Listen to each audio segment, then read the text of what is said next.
Supreme court ने जब रायबरेली से श्रीमती इंदिरा गांधी के चुनाव को अवैध घोषित कर दिया तो रातों रात देश में इमरजेंसी लागू हो गया। जिस व्यक्ति ने और जिस पार्टी ने इस देश के संविधान का धज्जी उड़ाया हो, जिस पार्टी ने इस देश के संविधान को चकनाचूर किया हो, जिस पार्टी ने इस देश के संविधान को कलंकित किया हो, उसको संविधान लेके सदन में आने का क्या हक है। ये सत्य है और सत्य सुनने की आदत डालिए, सत्य जानिए, सच्चाई ये देश का इतिहास। आप मत बोलिए ना, अभी आपका पार्टी का नेता भी वही थी, इमरजेंसी के समर्थन में थी।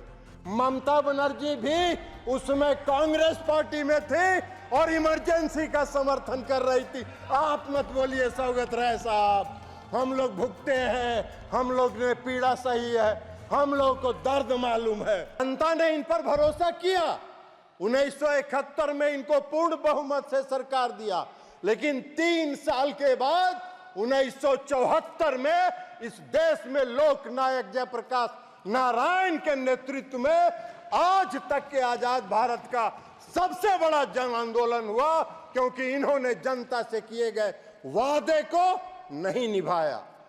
और जब इनको लगा 1974 में जन आंदोलन जब चरम पर पहुंचा और सुप्रीम कोर्ट ने जब रायबरेली से श्रीमती इंदिरा गांधी के चुनाव को अवैध घोषित कर दिया तो रातों रात देश में इमरजेंसी लागू हो गया। हम सब उठा के जेल में बंद कर दिए गए। मुझको याद है, मैंने देखा है, आपातकाल लागू हुआ। आपातकाल लागू होने के बाद क्या हुआ? सारे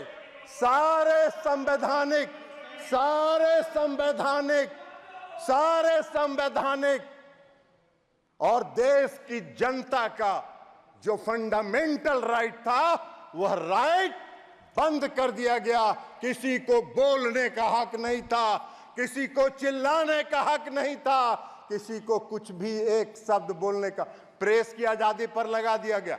हम सब लोग उठा के जेल में बंद कर दिए गए। मैं भी रहा हूं, जेल में उठा के बंद कर दिया गया।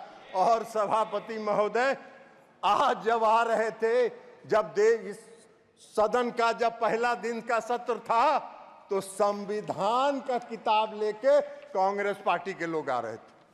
आज भी नेता विपक्ष बोल रहे थे संविधान की जय हो। अरे जिस व्यक्ति ने और जिस पार्टी ने इस देश के संविधान का धज्जी उड़ाया हो, जिस पार्टी ने इस देश के संविधान को चकनाचूर किया हो, जिस पार्टी ने इस देश के संविधान को कलंकित किया हो, उसको संविधान लेके सदन में आने का क्या हक है और संविधान की बात करने का क्या हक है? उनको कोई हक नहीं है संविधान के बारे में चर्चा करने का। सारी जिंदगी कांग्रेस पार्टी ने संवैधानिक संस्थाओं को, संविधान को समाप्त करने का काम किया है। पूरा इमरजेंसी इसका गवाह है। किसी को कोई साहस नहीं था, कहीं नहीं। और ये सत्य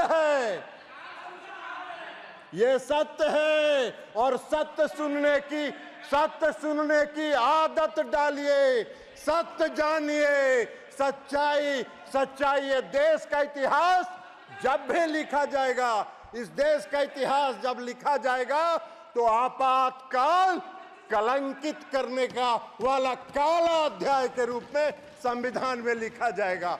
ये बात है। आप बहुत चर्चा कर रहे थे, बहुत चर्चा कर। आप मत बोलिए ना, अभी आपका पार्टी का नेता भी वही थी, इमरजेंसी के समर्थन में थी। ममता बनर्जी भी उसमें कांग्रेस पार्टी में थे और इमरजेंसी का समर्थन कर रही थी। आप मत बोलिए सौगत राय साहब, हम लोग भुगते हैं, हम लोग ने पीड़ा सही है, हम लोग को दर्द मालूम है।